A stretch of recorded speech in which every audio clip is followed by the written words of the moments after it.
오늘의 10분 말씀.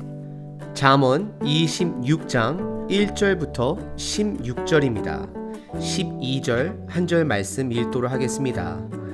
내가 스스로 지혜롭게 여기는 자를 보느냐? 그보다 미련한 자에게 오히려 희망이 있느니라. 잠언 25장부터는 솔로몬의 잠언, 유다왕 히스기야 신하들이 편집한 잠언을 살펴보고 있습니다. 오늘 본문 26장에서는 두 가지 키워드를 가지고 있습니다. 첫 번째는 미련한 자, 그리고 두 번째는 게으른 자입니다. 그리고 잠언은 미련한 자나 게으른 자의 정의를 스스로 지혜롭게 여긴다. 오늘 본문은 정의하고 있습니다. 미련한 자는 스스로를 지혜롭다 여기기 때문에 남의 이야기를 귀담아 듣지 않습니다. 그럼 하나님의 말씀 또한 듣지 않게 됩니다. 게으른 자는 자기의 게으름을 정당화합니다. 그러므로 스스로 지혜롭게 여기며 게으름 속에 결국 본인을 파멸로 이끌어가고 있음을 잠언은 말하고 있습니다. 오늘 잠언을 통해 나에게 있는 미련한 부분은 없는지, 그리고 게으른 부분은 없는지 각각 점검해 보는 시간 되시길 바랍니다. 첫 번째 키워드인 미련한 자의 특징은 1절서부터 12절에 설명하고 있습니다. 첫 1절서부터 3절은 도입 부분으로 우리들에게 큰 그림을 보여주고 있습니다. 1절에 미련한 자에게는 영예가 어울리지 않다 잠언은 말합니다. 하지만 3절에 미련한 자에게 어울리는 것은 매가 약이다라고 표현을 하고 있습니다. 이것은 실질적으로 미련한 자에게 매를 대라는 소리가 아니라 그들에게 필요한 것은 영예가 아니라 훈계이어야 함을 잠언은 가르치고 있습니다. 그리고 1절에 미련한 자에게 영예를 주는 것은 뜨거운 여름날에 눈이 오는 것이고 추수해야 하는 시기에 비가 오는 것으로 사회적 재앙임을 말하고 있습니다. 이것은 미련한 자들이 영예의 자리, 즉 지도자의 자리에 앉게 되면 그 나라에 여름에는 눈이 오고 추수할 때 비가 오는 재앙 같은 상황인 것을 간접적으로 표현하고 있는 것입니다. 그래서 2절은 이런 말도 안 되는 상황을 하나의 비유로 이유 없는 저주는 참새가 떠도는 것 같고 제비가 날아다니는 것 같다 말하며 어리석은 자의 무능함을 지적하고 있는 것입니다. 그리고 이어지는 4절과 5절은 미련한 자를 만나게 될 경우 대처해야 할 두 가지 다른 방법을 보여주고 있습니다. 4절에서는 미련한 자의 어리석은 행동을 따라하지 말 것을 경고합니다. 왜냐하면 우리들도 그들과 같이 미련하게 될까 경고하고 있습니다. 결국 잠언은 그들의 행동을 경계해야 함을 가르칩니다. 하지만 반대로 5절에서는 미련한 자가 어리석은 행동을 할 때에 그에게 말로 대답하라 명령합니다. 왜냐하면 그들이 스스로 지혜롭다 여길까 한다라고 잠언은 말하고 있습니다. 4절에서는 미련한 자를 경계하라 말하고 5절에서는 그들의 어리석음을 알려주어야 한다, 지적해 주어야 한다라고 말하고 있습니다. 이것은 우리에게 상황에 맞게 처신해야 됨을 강조하고 있습니다. 우리는 미련함의 영향을 받아서는 안 됩니다. 그리고 어리석은 사람이 있으면 때론 그들에게 그것이 잘못된 것임을 알려줄 수 있는 담대함이 있어야 함을 잠언은 말하고 있습니다. 4절을 실천하는 것은 상대적으로 5절보다는 쉽습니다. 미련한 자를 보면 피하는 것은 쉽습니다. 하지만 5절에 미련한 자의 어리석음을 알려주는 것은 참으로 어렵고 지혜가 필요한 것입니다. 우리들 삶 속에 미련한 자의 어리석음을 발견하게 되면 우리는 먼저 내 안에 저런 모습은 있지는 않은지 우리들 자신 스스로를 돌아보셔야 합니다. 그리고 혹시 그 사람이 나하고 함께 일을 해야 될 사람이거나 리더십 위치에 있는 사람이라면 적절한 상황과 때에 한두 번 정도 알려줄 필요는 반드시 있습니다.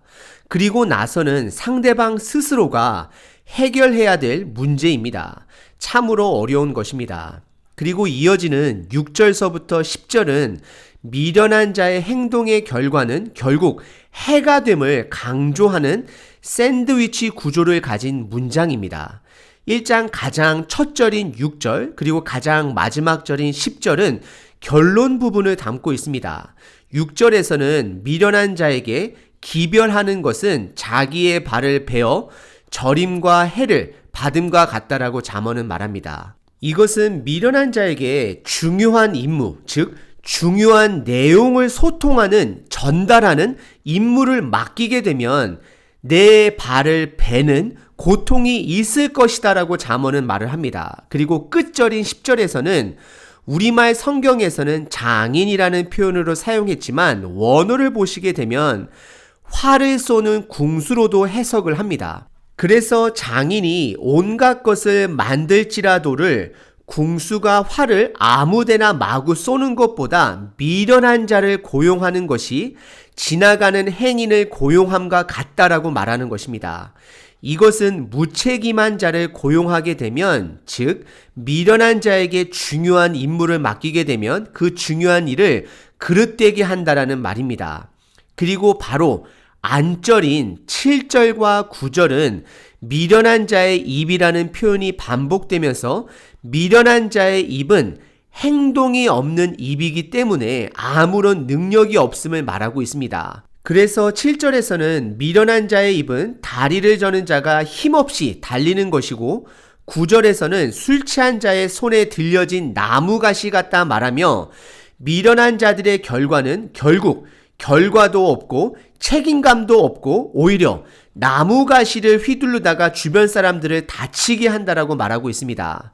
그리고 8절은 6절서부터 10절의 가장 중앙이 되는 절로 미련한 자에게 영예를 주는 것은 돌을 물매에 매는 것 같다 표현하며 돌이 묶여 있으므로 아무런 결과가 나타나지 않을 것을 말하고 있습니다. 6절서부터 10절은 미련한 자에게 영예가 어울리지 않는 것처럼 미련한 자의 행동의 결과는 결국 본인 스스로뿐만 아니라 주변 사람들에게까지 해를 주고 있음을 말하고 있습니다. 이어지는 11절과 12절은 결론 부분입니다.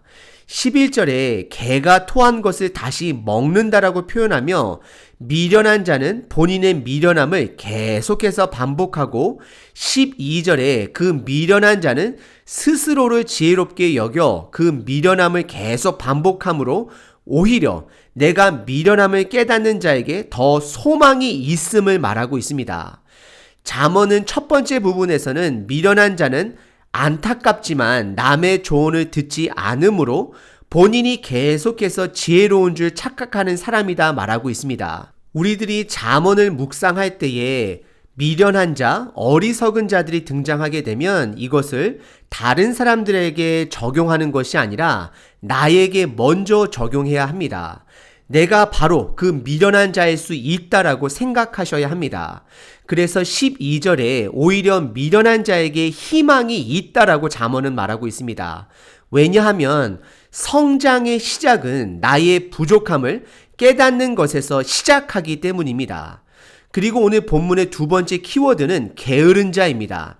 13절서부터 16절입니다. 게으른 자를 향한 경고는 이미 잠언 6장에서 그리고 24장에서 다루었습니다. 그래서 반복적으로 등장하는 표현들을 찾아보실 수 있습니다. 하지만 오늘 잠언에서 특별하게 말하는 것은 게으른 자의 정의를 스스로 지혜롭게 여기는 자들이 게으른 자들의 특징으로 보고 있습니다. 그리고 두 가지의 구체적인 특징을 나열하고 있는데요. 첫 번째 특징은 핑계를 삼아 일하지도 않고 움직이지도 않는 자다라고 말하고 있습니다. 13절에 게으른 자는 밖에 사자가 있기 때문에 밖에 나가지 않는다라고 말을 합니다. 게으른 자의 게으름에는 분명한 핑계가 있습니다.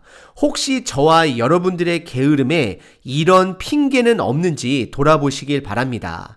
그리고 두 번째 특징은 게으른 사람은 움직이지 않는다라고 잠언은 말합니다. 14절과 15절입니다.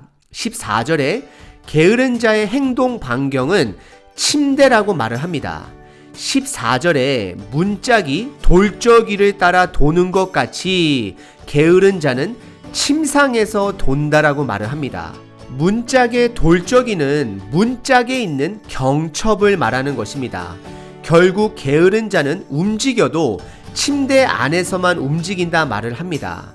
요즘 같은 팬데믹 시대에 우리 가정 환경에 침투한 게으름은 핸드폰, 컴퓨터일 수 있습니다. 게으른 자의 행동 반경은 침대와 핸드폰일 수 있습니다. 그리고 15절에 게으른 자는 손 안에 음식이 있어도 입으로 올리기 힘들어한다 말을 합니다. 하나님은 우리의 행동 반경이 점점 넓어지시기를 바라고 계십니다. 창세기에서도 이 땅들을 정복하라 말씀하십니다. 그리고 예수님께서도 가서 제자를 만들라 명령하셨습니다. 모두가 다 행동하는 단어입니다.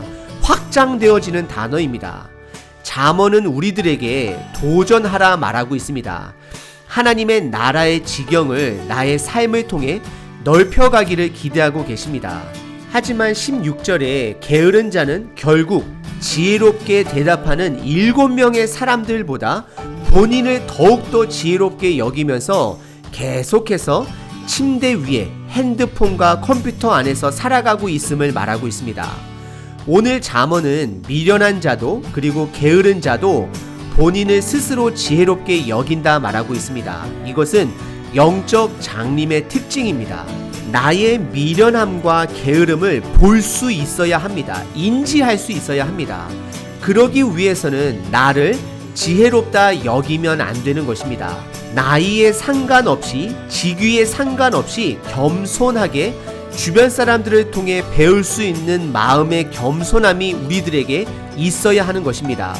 그리고 가장 중요한 하나님의 말씀을 들을 수 있는 귀와 깨달을 수 있는 지혜와 그 깨달은 말씀을 실천할 수 있는 행동, 결단이 있어야 합니다. 오늘 하루도 나의 미련함 그리고 나의 게으름을 발견하고 겸손함으로 꾸준히 성장하시는 저와 여러분 되시길 바랍니다.